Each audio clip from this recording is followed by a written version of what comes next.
एक बहुत बड़ा मसला जो आजकल हम अपनी वहसियत कौम चिश्ती साहब फेस कर रहे हैं वो ये कि मिसाल दे रहा हूँ, मिसाल दे के समझाता हूँ ताकि थोड़ी सी तमहीद बन जाए कि हमने हमेशा से सुना कि उलमा जो है वो उलमा हक़ भी होते हैं और उलमा सू भी होते हैं। अब ज़िंदगी गुजर गई, आज तक किसी ने बताया ही नहीं कि उलमा सू कौन से वाले हैं। हर कोई हक़ ही है, तो फिर सू का लफ्ज़ किसने ईजाद किया होगा?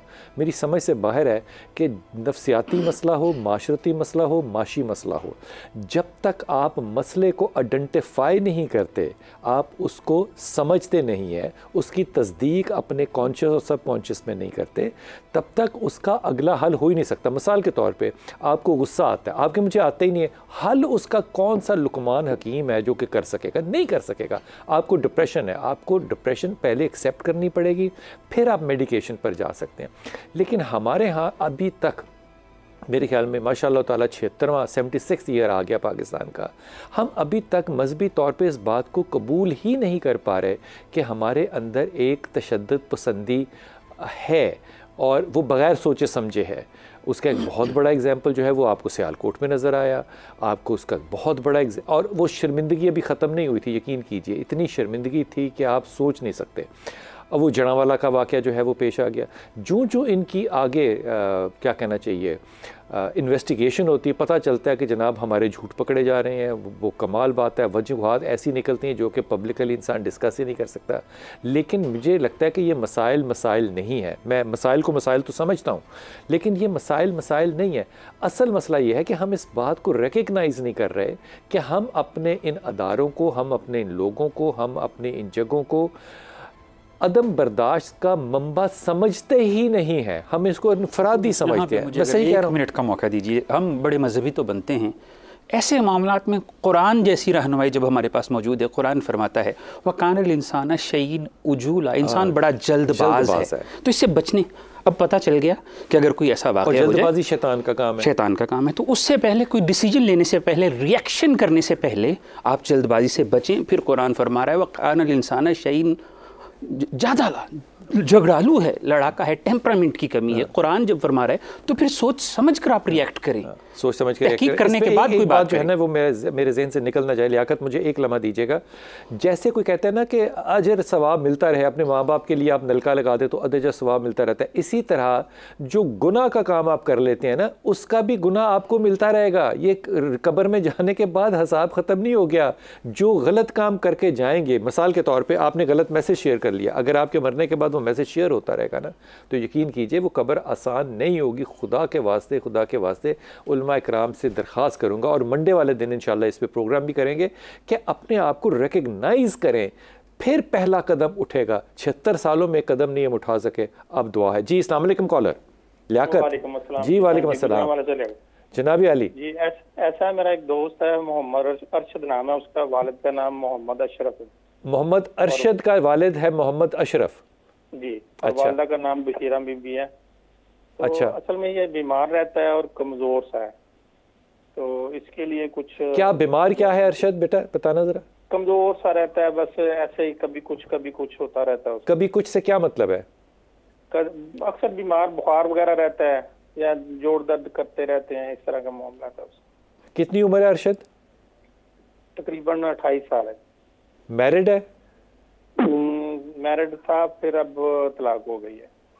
अच्छा, मैं इसके दो मामला जो है ना, अब मेरे ख्याल में ये जो मामला है, इसको मेरा ज़ाती ये ख्याल है, मैं क्योंकि डॉक्टर नहीं हूँ इसलिए मैं बात को बहुत ही एहतियात से और डर के कहता हूँ, क्योंकि कोई भी ऑब्जर्वेशन आ सकती है।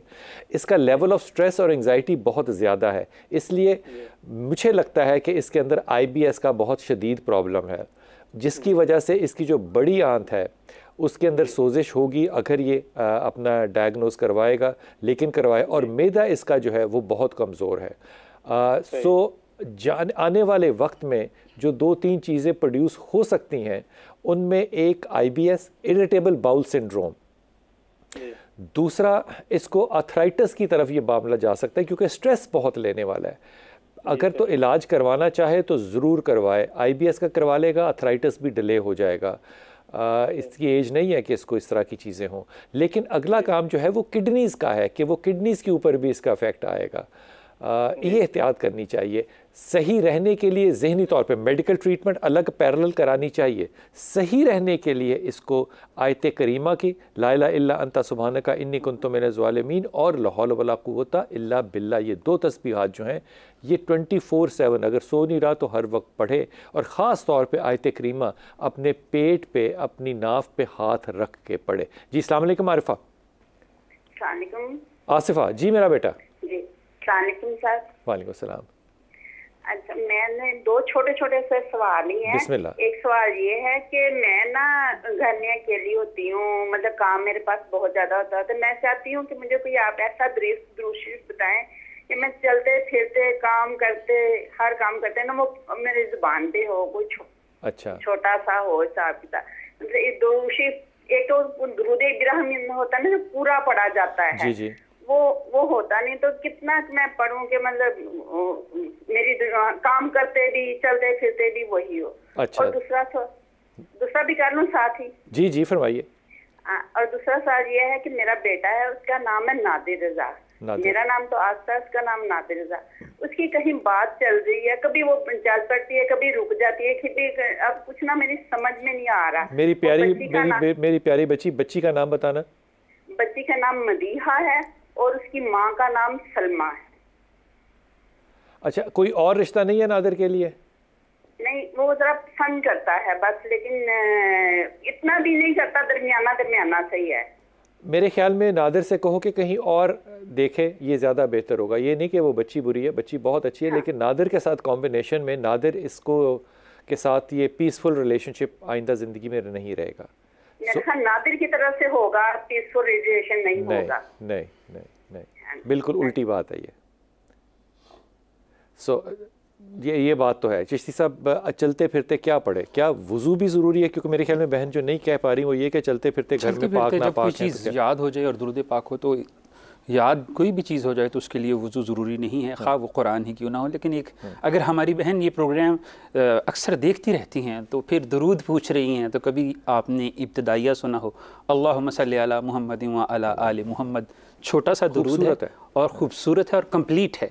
आप ये भी पढ़ लें तो ये भी अल्लाह के नबी और उनकी आल पर सलामती और दुरूद है सल्लल्लाहु अलैहि वसल्लम। ये भी पढ़ा जा सकता है, ये सबसे छोटा है, लेकिन सल्लल्लाहु अलैहि उसके साथ वो आल का जिक्र ज़रूर करना है। बाज़ लोग ऐसे भी करते हैं सल्लल्लाहु अलैहि वसल्लम, ऐसा नहीं, सल्लल्लाहु अलैहि वसल्लम फिर पूरा होगा, क्योंकि आल साथ में होगी। पहले बैत पे आपने दुरूद पढ़ना है, आल होगी तो मज़ा। चलते फिरते पढ़िए, सबसे अच्छा है। और अपने स्ट्रेस को कम करने के लिए ना अरफा, वो लाहौल की तस्बीह पढ़ा करें, ला हौला वला कुव्वता इल्ला बिल्लाह, यहाँ तक बस। जी अस्सलाम वालेकुम बेटा। जी अनम गुजरांवाला। वालेकुम सलाम। जी अस्सलाम वालेकुम। वालेकुम सलाम। जी सर, मैं अनम बात कर रही हूँ। सर मैं गुजरांवाला से बात कर रही हूँ, और मेरा जो ससुराल है, मैं रहती गुजरांवाला में हूँ, जो मेरा ससुराल है वो गुजरात है। अच्छा। तो सर मैं बड़े अच्छे से अपने साथ ये कंडीशन नोटिस कर रही हूँ कि मैं जैसे ही ट्रैवल करती हूँ, अपने ससुराल की तरफ जाती हूँ, तो मेरे जिस्म पे अजीब से नीले से निशान पड़ जाते हैं। खारिश भी होती है, कभी कभी दर्द भी महसूस होता है। तो मैंने डॉक्टर को दिखाया, उन्होंने कभी कोई दवाई दे देनी, कभी कोई कुछ दे दिया, और मैं वक्ती आराम भी आ जाता था।